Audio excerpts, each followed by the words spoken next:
Assalamualaikum warahmatullahi wabarakatuh. Baiklah, pada video kali ini saya akan sedikit menjelaskan mengenai jawaban tugas 6A mata kuliah Sistem Informasi Akuntansi. Yang pertama, jelaskan mengapa sebuah entitas usaha untuk mau menggunakan sebagian atau semua hal seperti firewall, IRT, Instruction Prevention System, dan Intrusion Detection System. Ya, mereka mau menggunakan hal tersebut karena hal-hal tersebut digunakan oleh berbagai entitas untuk meningkatkan tingkat keamanan informasi atau jaringan dan memantau lalu lintas dan memeriksa serta memindai paket untuk data yang mencurigakan, supaya keamanan sistem informasi mereka terjaga.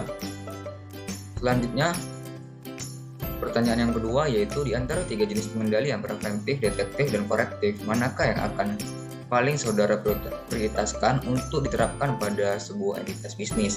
Apakah tipe yang saudara pilih itu sama jika kasusnya perusahaan yang tidak punya sistem yang sama? Di antara ketiga pengendalian tersebut, yang akan menjadi prioritas utama untuk diterapkan pada suatu entitas bisnis yang sudah memiliki sistem informasi adalah pengendalian preventif. Karena pengendalian preventif ini menurut saya merupakan pengendalian yang dilakukan untuk mencegah segala kemungkinan dari terjadinya masalah. Pengendalian ini menurut saya juga merupakan pengendalian yang paling utama harus diperhatikan pada setiap entitas bisnis untuk meminimalisir segala kemungkinan buruk yang terjadi. Seperti kata pepatah bahwa mencegah lebih baik daripada mengobati. Tipe pengendalian yang saya pilih ini akan sedikit berbeda ketika melakukan pengendalian internal pada perusahaan yang tidak memiliki sistem informasi.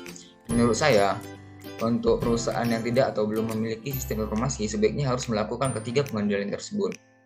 Pertanyaan ketiga, yaitu pemisahan tugas dan fungsi terkadang tidak mungkin secara ekonomis untuk sebuah bisnis kecil. Pengendalian internal merupakan bagian dari masing-masing sistem yang dipergunakan sebagai pedoman dan prosedur operasional perusahaan di suatu perusahaan. Pemisahan fungsi sebagai salah satu bagian dari pengendalian internal yang baik mensyaratkan bahwa tidak ada pegawai yang diberi tanggung jawab terlalu banyak.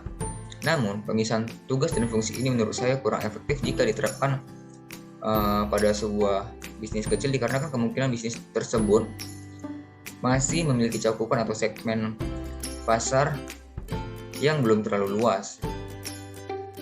Jadi menurut saya pemisahan tugas dan fungsi ini tidak dapat kita terapkan pada semua entitas perusahaan. Penerapan fungsi ini dapat kita terapkan di berbagai perusahaan yang sudah memiliki segmen yang luas dan penerapannya disesuaikan dengan kebutuhan dari perusahaan tersebut. Sementara untuk bisnis kecil ini sebaiknya tidak kita terapkan, karena pengelolaan fungsi dan tugas masih dapat dikendalikan oleh pemilik dari bisnis ini tersebut. Soal yang terakhir adalah, apa tanggapan Anda terhadap perusahaan yang menetapkan kebijakan monitor aktivitas karyawan kerja menggunakan komputer di kantor? Memonitoring aktivitas karyawan melalui komputer di kantor merupakan suatu usaha yang dilakukan oleh perusahaan untuk mengawasi dan merekam aktivitas penggunaan di perangkat desktopnya. Perusahaan menggunakan komputer monitoring ini untuk memantau produktivitas, kepatuhan, dan perilaku karyawan di tempat kerja. Jadi menurut saya monitoring ini sangat bagus untuk diterapkan di perusahaan guna memantau kinerja dari setiap karyawan. Ya, mungkin pada awalnya karyawan beranggapan bahwa penggunaan atau penerapan monitoring ini dapat mengganggu privasi mereka saat bekerja.